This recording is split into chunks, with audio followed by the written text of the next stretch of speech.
재보궐 선거 일주일 앞두고 있습니다. 정치권 안팎이 뜨겁게 달아오르고 있는데 오늘은 서울 교육의 미래를 지휘할 교육감 선거 진보 진영의 후보자 정근식 후보를 모시고 이야기를 좀 들어보겠습니다. 후보님 안녕하십니까? 네, 안녕하세요. 자, 후보님 하여튼 너무 바쁜데 감사합니다. 예. 네. 자, 일단 후보님 이거 먼저 질문을 좀 드려보겠습니다.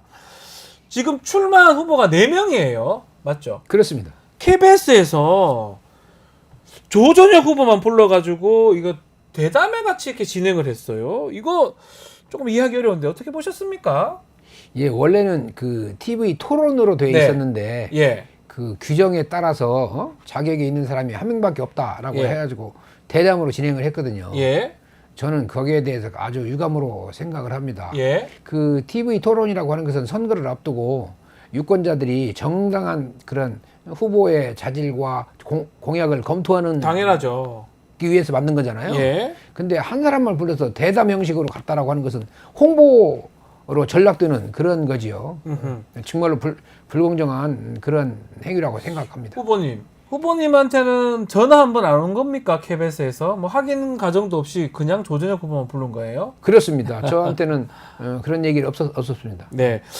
자, 이게 KBS 뭐 주장입니다. 이 선관위 규정 따른 것이다 얘기하면서 뭐 직전에 선거라든지 여론조사 등등 얘기했는데 제가 확인한 바로는 후보님 여론조사 1위가 후보님 정근식 후보가 지금 1위인데 글쎄요. 이 지금 지상파 이런 거만 이 여론조사만 인정한다. 이런 주장으로 조전혁 후보만 부른 거거든요. 후보님 생각은 어떻습니까? 납득이 됩니까? 납득이 안 되죠. 예. 그 KBS가 이제 다른 그런 뭐 신뢰성 있는 그런 조사가 없다고 하면 네. KBS가 스스로 할 수 있지 않습니까? 예. 근데 그런 것을 다 제외하고 또 다른 여론조사가 있음에도 불구하고 기꺼이 그걸 무시하면서 그 한 사람만 부른다고 하는 것은 스스로 뭐랄까요? 이 불공정 행위에 가담하는 그런 행위라고 말할 수가 있지요. 네, 지금도 나오지만 뭐 대략 5%, 6%더 앞서는 여론조사가 많잖아요. 예, 그렇습니다. 예. 예. 요거 말고도 또 있죠. 앞서는 거. 뭐 여러 가지 다 그럼에도 불구하고 KBS가 그 규정, 선관위 규정을 예로 들면서 했다라는 거는 좀 조전혁 후보한테는 유리해. 보수진영 후보예요. KBS가 우리가 박미인 사장 우리 그런 얘기 하잖아요. 그렇죠. 왜 방송을 장악하려고 했는가? 네. 그런 것이 처음으로 드러난 그런 사건, 초유의 사건이다. 이렇게 생각이 되고요. 근데 네. 사실은 이제 최근에 그 예. 선관위가 국정감사 자료로 서면으로 제출한 것에 따르면 사실은 선거관리위원회에서 그 조전혁 후보한테 합동 토론을 하면 어떠냐, 네. 토론을 하면 어떠냐라고 했는데 본인이 받아들이지 않았다고 어이? 그렇게 그 자료를 제출했어요. 합동 토론회는 한 번 정도는 해도 되지 않습니까? 제가 생각에 상식적으로 네. 이제 이 공정한 그런 그 선거를 하려면 규정이 그렇다 하더라도 합동 토론회를 저는 하는 게 맞다고 보는데. 하는 게 당연하지요. 근데 그러면 선거 왜 나왔습니까? 그런 점에서 보면 이제 저는 이 선거를 예. 상식대 예. 몰상식의 대결이다 이렇게 상식대 생각을 몰상식. 하는데 예. 그 몰상식한 그런 사태가 나타난 거 아닌가 그렇게 생각을 해요. 지금 뭐 몰상식 말씀하셨지만 KBS 얘기해 보면 토론회가 아닙니다. 대담회 하는 거예요. 불러가지고 잘하고 있죠. 대담회 하면 좋은 얘기만 할 거 아니에요. 그런 모습을 보여줬고 KBS 공영 매체입니다. 많은 사람들이 보고 있기 때문에 표심에 영향을 줄 수 있다. 그래서 아마 후보님이 그 대응의 일환으로 유튜브 토론회를 진행을 하셨던 것 같은데 반응이 좋았습니까? 어땠습니까? 예, 그 500만 또는 뭐 600만 시청자를 갖고 있는 유튜브 연합 방송이 있었습니다. 예. 아마 우리나라 유튜브 역사상 초유의 그런 또 사태가 발생을 했다. 예. 그런 공영방송이라고 하는 이름의 그 KBS의 잘못된 행위에 대해서 수많은 시민들과 유튜버들이 화가 났던 것 같아요. 화가 났습니다. 그래서 예. 그런 그 연합 방송을 갖다가 했다. 제가 거기에서 이제 진정성 있게 이 말씀을 드렸습니다. 자, 알겠습니다. 지금 앞에 지금 본격적인 얘기 전에 이 얘기를 너무 많이 하긴 했는데 본격적인 선거 이야기도 한번 해보겠습니다. 후보님이 왜 서울시 교육감이 되어야 하는지 좀 짧고 아주 굵게 출마의 변 좀 부탁드리겠습니다. 예, 제가 대학에서 40년간 학생들을 가르치면서 네. 우리나라 이 초중등 교육의 이 장단점을 직접 이렇게 살펴보고 여러 가지 느낀 바가 있었습니다.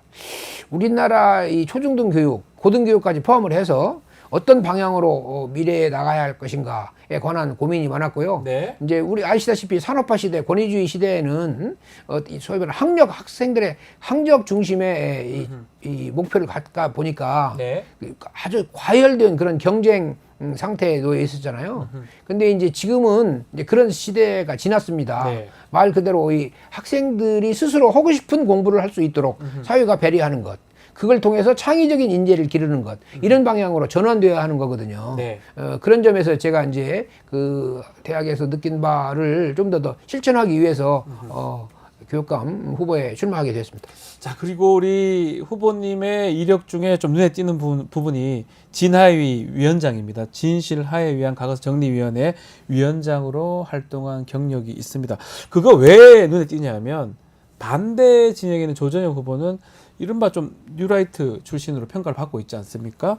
그래서 그 부분이 좀 대비된다. 이렇게 평가가 있는 것 같습니다. 예, 그렇죠. 네. 기본적으로 이 사회의 지도자들 중에는 두 가지 유형이 있는 것 같아요. 하나는 이 확실하게 진영을 가르고 네. 사회를 분열시킴으로써 자기의 입지를 하려고 하는 그런 정치적인 그런 그 전략을 이른바 갈라치기에서 자기한테 유리한 게 하는 사람이 있다는 그렇죠. 거죠. 국민들을 갈라치기 네. 해서 자기가 정치적인 이득을 얻는 그런 지도자가 있는 반면에 사회적 갈등, 객관적으로 존재하는 사회적 갈등을 잘 통합하고 서로 소통하게 하고 그럼으로써 이 균형을 잡고 네. 사회를 조화롭게 이끌어가는 그런 유형의 리더가 있습니다. 후자의 리더가 맞는 거 아닙니까? 우리 교과서적으로 생각해보면 당연히 그 리더가 맞네요. 그렇죠. 근데 예. 현실은 자꾸자꾸 그 이 분열과 갈등을 부추기는 그런 지도자들이 상당히 있죠. 네. 그런데 적어도 교육계의 수장이라 하면 예. 당연히 그런 게 아니라 서로 다른 의견들을 서로 소통하게 하고 네. 토론하게 하고 그래서 우리가 지향해야 할 궁극적인 그런 지향점을 찾아내고 그걸 통해서 많은 사람들에게 신뢰와 협력을 할 수 있는 그런 지도자가 우리 교육계에서 절실히 필요하다 이렇게 생각을 합니다. 조준혁 후보는 만약에 된다면 뉴라이트 교육감이 되는 거예요. 친일 교육감. 우리 지금 자막에 그렇게 했는데 맞습니까? 그것뿐만 아니라 예. 뭐 이른바 뭐 사상 검증을 통한 뭐 교사들에 대한 질 관리 교육감이 교사들을 사상 검증한다. 이 말씀이시죠. 뭐 그런 뉘앙스의 말씀을 자꾸 하고 계시거든요. 네. 과거에 이 전교조 교사들 명단을 공개해가지고 그 조준혁 의원 예, 아니겠습니까? 뭐 유죄 네. 판결도 받고 그러지 않았습니까? 네. 유명하죠. 저는 이 우리나라가 발전하고 특히 교육계가 발전하려면 네. 이 선생님들이나 학부모들을 동반자로 삼아야 한다고 생각을 해요. 특히 선생님들은 어떤 검증의 대상으로 삼아서는 절대로 교육계가 제대로 발전하지 못한다고 생각을 합니다. 검증해서 너 잘못된 사람이니까 나가라. 이게 안 된다는 거잖아요. 그렇게 하면 안 되지요. 예. 선생님들과 함께 또 학생들과 함께 네. 또 학부모님들의 의견을 경청을 하면서 같이 가야 하는 게 이 교육계 수장의 중요한 덕목이지 않을까 아하. 저는 그렇게 판단하고 있습니다. 그렇기 때문에 이번 서울시 교육감 선거 매우 중요하고 많은 분들이 투표에 참석해서 찍어야 된다 이렇게 말씀하실 수가 있을 것 같은데 역사식 부분 말고도 또 다른 문제가 있습니다. 조전혁 후보 얘기를 좀 더 해보면 학폭 논란이 있습니다. 학폭은 사실은 지금 우리나라 사회의 심각한 사회 문제 중에 하나 아닙니까? 그렇죠. 이거 어떻게 봐야 됩니까, 후보님? 학폭이 일어나서는 안 되지요. 네. 절대 안 되고 이 학폭은 뭐랄까요 범죄 행위에 범죄입니다. 해당하는 것입니다. 시간이 지나도 학폭했던 뭐 연예인이나 스포츠자들 다 고생하고 잘못됐잖아요. 예, 학폭 피해자들은 굉장히 그 트라우마가 오래 가거든요. 네. 절대로 이 학교 현장에서 일어나서는 안 되는 현상입니다. 예, 특히 이제 이 어린 학생들, 초중등 1, 2, 3학년 학생들은 그 학폭이 아주 자기도 모르게 그냥 저지르는 경우도 많고 예. 그 피해자들 문제가 심각해요. 맞습니다. 그렇지만 이제 그 학폭 문제를 어떤 방식으로 접근할 것인가, 이 엄정한 그런 엄벌주의 이 방식으로 접근할 것인가, 아니면 교육적 가치를 고려하면서 다시 이 교육 하는 그런 예. 맥락에서 조치를 할 것인가라고 하는 문제가 있습니다. 근데 특히 어린 학생들의 경우에는 이 학폭 문제의 심각성을 깨닫게 하고 다시 다른 학생들에게 피해를 주지 않는 그런 방향으로 가야 하거든요. 그런데 이 학폭에 연루되어 있는 분이 이 교육계의 수장이 된다고 하면 그런 문제들을 어떻게 우리가 설득할 수 있겠습니까? 저는 그런 점에서 학폭에 깊이 연루되어 있는 그런 의혹을 받는 분은 교육계의 수장으로 좀 어렵지 않는가. 조준혁 후보가 학폭 사실을 본인이 정확하게 인정을 했습니까? 아니면 아직까지 좀 얘기를 덜 하고 있는 상황입니까? 학폭에 대한 개념이 다른 것 같아요. 예전이라서 그런가요, 이거? 그런 것 같은데 예. 그 수준이 네. 지금 현재 기준에 따르면 굉장히 중증에 해당하는 학폭 지금 이라고 기준이라면 그렇죠. 들었습니다. 예. 뭐 과거에는 그런 일이 있을 수 있지만 지금은 절대 있어서는 안 되는 그런 수준의 그런 학교 폭력이 아니었는가. 우리 후보님은 학교 다닐 때 학폭한 적 있습니까? 한 번도 없습니다. 알겠습니다. 저는 지금 친구들이 서로 싸우면 예. 말리러 다니는 그런 기억은 있습니다. 네. 대부분 뭐 학생들이 그랬는데요. 사실은 그때 기준으로 하더라도 지금 그 연예인들이나 아니면 유명인사들이 그 때문에 연예 활동이나 스포츠 활동을 못하는 사람들이 있습니다. 지금 기준을 또 봐야 되거든요. 이 학폭을 예방하고 해결해야 될 교육감 위치 아니겠습니까? 그렇죠. 이걸 축소하고 이 부분 또 봐야 될 것 같고 역사 왜곡 문제 좀 전에 얘기했지만 그것도 문제인데 만약에 후보님께서 교육감이 되신다면 이 학폭 문제, 역사 왜곡 문제 어떻게 해결하실 겁니까? 예, 역사 왜곡에 관련해서는 제가 이제 쭉 대학에서 그런 문제에 대해서 연구를 해왔고, 예. 저는 그 왜곡된 역사를 우리 청소년들에게 심는 것은 나라의 기본을 흔드는 일이다. 저는 그렇게 생각하고 있습니다. 예. 우리 민족이 얼마나 참 어렵게 이 독립운동을 전개했고, 그것에 바탕을 두고, 네. 참 나라를 다시 찾고, 그래서 그러지 않았습니까? 맞습니다. 예, 그런 문제에 대해서 특히 영토 문제랄지 역사 강제 동원 문제랄지 이런 문제에 대해서는 양보할 수 없는 그런 중요한 원칙이 있다고 생각을 합니다. 네. 예. 무조건 이거는 관철을 하시겠다 말씀을 주셨습니다. 자, 또 다른 얘기 좀 해보겠습니다. 요즘 교육 현장에서 아주 뜨거운 논쟁이 되고 있는 AI 교과서 이야기입니다. 요것도 말씀을 좀 주셔야 될 것 같아요. AI 교과서 도입 어떻게 생각하십니까? AI는 네. 미래 세대에 불가피한 중요한 그런 그 기술 발전에 따른 네. 어떤 우리가 반드시 직면해야 할 그런 과제다. 저는 그 생각을 해요. 네. 그런데 문제는 AI가 주인이 되고 우리 인간들이 종이 되느냐. 주종이 아니면 바뀐다. 인간이 주인이고 예. AI는 행복한 삶을 살아가는 또는 좀 더 발전된 삶을 영위하는 하나의 도구, 수단이냐. 네. 이것에서 굉장히 중요한 그 관점의 차이가 있다고 생각을 합니다. 네. AI 교과서 문제는요. AI 교과서는 도입할 수도 있지만 네. 문제는 뭐냐? 그 교육적 효과가 전혀 검증되지 않았어요. 저는 그래서 좀 더 차분하게 그 교육적 효과를 검증한 후에 예. 도입해도 늦지 않다. 아하. 저는 그렇게 판단하고 있습니다. 자, 교육 현장에서 네. 바로 내년부터 AI 교과서를 도입한다고 하니까 예. 굉장히 혼란이 많아요. 교육 현장 내에서도 선생님들조차 거기에 대한 확신이 없는 그렇죠. 그런 상태에서 도입을 하게 되면 학생들은 실험 대상으로 떨어지는 거죠. 저는 거기에 따라서 충분히 교육 효과를 검증한 후에 도입을 하자 그런 입장입니다. 꼼꼼하게 다시 보고 도입을 해보자 말씀 주셨는데 또 다른 공약 하나가 기초학력 보장입니다. 이런 공약이 눈에 띄는데 기초가 학력이 떨어졌다. 이거는 주로 이렇게 자꾸 실감하시는 부분입니까? 전체적인 우리나라 전국적인 통계를 네. 보면 기초 학력에 미달하는 학생들이 약간씩 증가하고 있습니다. 아하.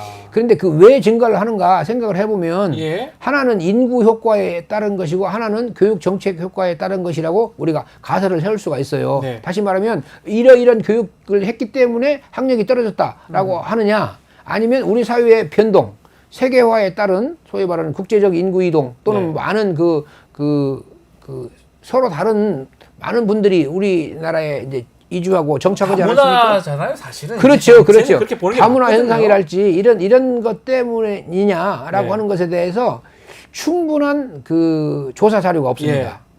전반적으로는 기초학력에 미달하는 1수준 학생들이 점차 증가하는데, 그리고 또 한 가지는 지역에 따라서 또 다를 수가 있어요. 네. 서울 지역은 오히려 2017년 이후에 전국 평균보다는 좀 더 조금 더 양호한 그런 측면도 있거든요. 그리고 그게 그 기초학력 평가를 할 때는 전국 전수조사에 의해서 하기도 하고 2016년까지 네. 2017년 이후에는 샘플 조사를 하는 거거든요. 네. 그래서 그리고 중학교 3학년 대상으로, 그리고 고등학교 2학년 대상으로, 네. 그리고 과목은 국어, 영어, 수학 이렇게 국영수. 그렇죠. 예. 그래서 과목에 따라서 그다음에 학년에 따라서 약간 다른 그 양상을 보이고 있어요. 네. 그래서 만약 우리가 이제 기초학력 문제를 다루려고 하면 좀 더 엄밀한 경험적 자료에 기반해서 정책을 세워야 한다라고 하는 게 1번이고요. 뭐 그런에도 불구하고 저는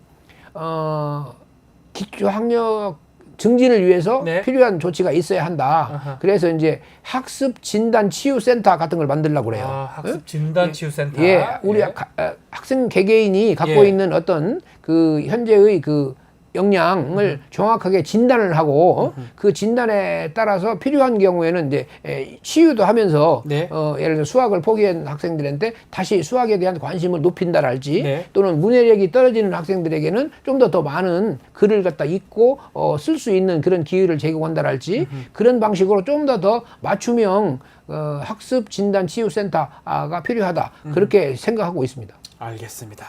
자, 앞서 출마의 변 말씀하시면서 이 갈등을 좀 봉합하고 또 갈등을 또 관리하겠다, 이런 말씀을 좀 하셨는데, 어떻게 갈등을 관리할 수 있을까요?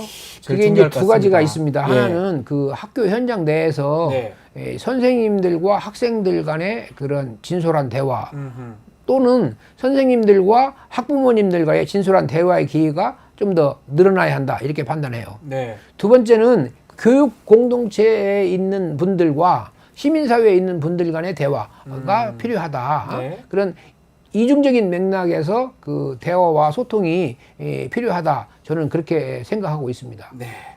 자, 그리고 구상하고 계신 내용 중에 서울교육 플러스 위원회, 이 얘기가 있는데, 이게 합의기구로 좀 보입니다.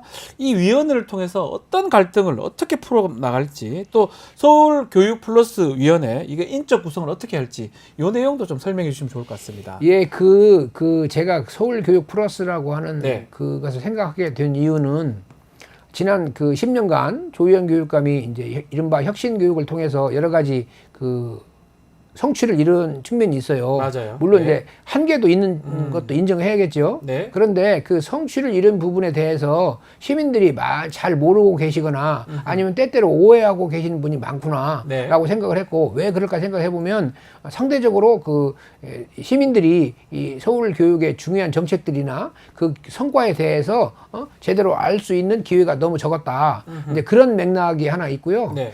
그다음에 또 한 가지는 이제 시민들의 눈높이에서 요구되는 것들은 무엇일까? 네. 이걸 좀 더 적극적으로 수렴해야 한다. 그 교육 공동체 내부에서 제기되는 문제와 시민사회에서 제기되는 문제가 다를 수 있잖아요. 그렇죠. 예, 그런 간극을 좀 더 메울 필요가 있다라고 하는 생각이 있고요. 예.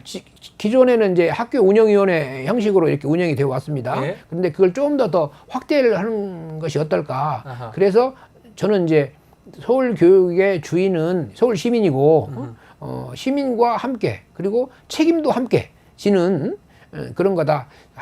기본적으로는 교육 정책, 교육 행정의 성과를 충분히 시민들과 공유해야 한다.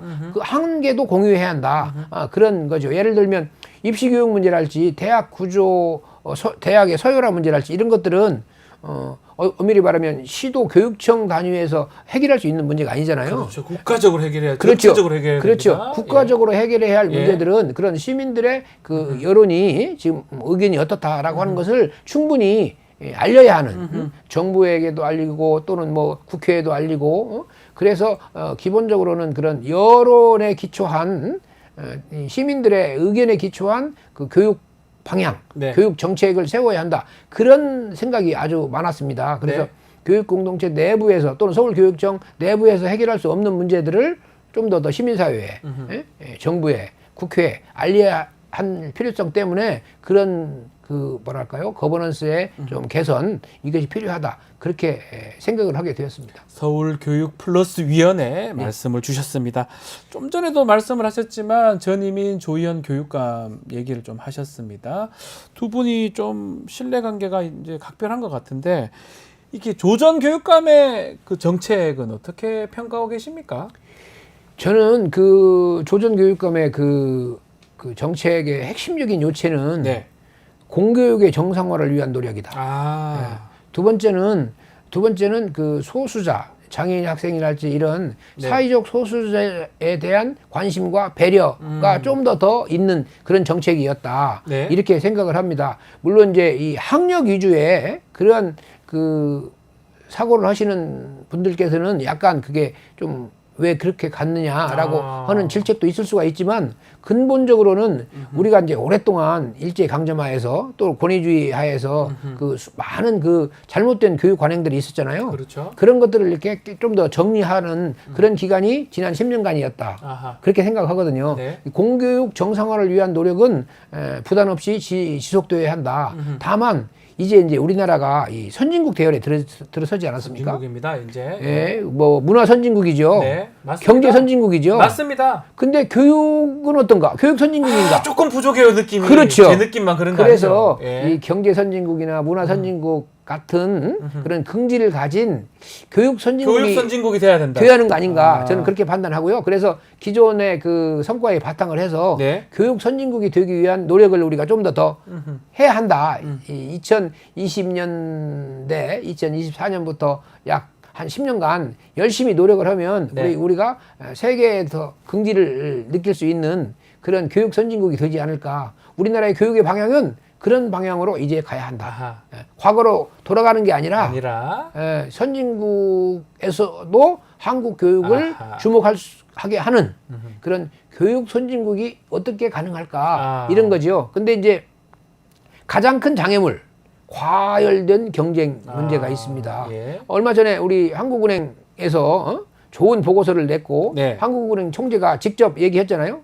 교육 문제는 단지 교육 문제가 아니라 우리나라 전체의 문제다. 맞습니다. 예? 예. 과열된 입시 경쟁이 우리 학생들을 행복하게 하는가? 아니다.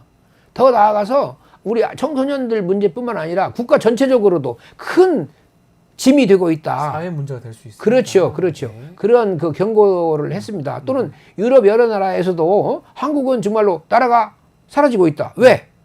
그러한 과열된 입시 경쟁 때문에 아이들이 출산율이 줄어들고 출산율 많이 그렇잖아요. 나라가 사라지고 있다라고 하는 그런 그 여러 나라들의 경고, 한국에 대한 경고를 우리가 되새기면서 그렇죠. 네. 교육 선진국으로 어떻게 갈 수 있는가에 대한 고민이 절대적으로 필요한 시점이다. 중요한 분기점이라는 말씀이네요. 예, 그렇습니다. 이건 조희연 교육감 얘기를 좀 하면 그 밑바탕을 마련했으면 이제는 교육 선진국으로 도약할 수 있는 그 계기를 이제 우리 후보님께서 해보겠다. 그렇죠. 예. 조희연 교육감이 처음으로 우리나라 그 중고등 교육에서 이른바 국제적인 그런 네. 협력을 처음으로 시도했어요. 네. 그 조희연 교육감의 이 정책 중에 국토 인생 이렇게 부르는데 거기서 국이라고 하는 것이 국제적인 그런 그 공동 수업이랄지 네. 이런 걸 시도했거든요. 이제는 우리가 그런 문제에 대해서도 좀 더 눈을 뜨고 너무 우리 현재 그 교실 안으로만 눈을 돌릴 게 아니라 어떻게 하면 국제적으로 세계적으로 그런 협력을 통해서 우리 이 학생들을 창의적인 인재로 키울 것인가 그런 고민을 좀 더 적극적으로 해야 하는 시점이다 그렇게 판단을 합니다. 자, 그렇지만 이 선거가 얼마 안 남았습니다. 아직까지 우리 후보님을 다 알리기에는 시간도 부족했고 앞으로도 많지가 않습니다. 유권자들, 우리 오늘 시청자들도 이런 분이 있어요. 저는 정근식 후보님 잘 모릅니다. 아는 게 없습니다. 이런 분들이 있기 때문에 후보님이 한 줄로 좀 설명할 수 있는 슬로건을 힘차게 좀 외쳐주시고 오늘 대담은 마무리하면 좋을 것 같습니다.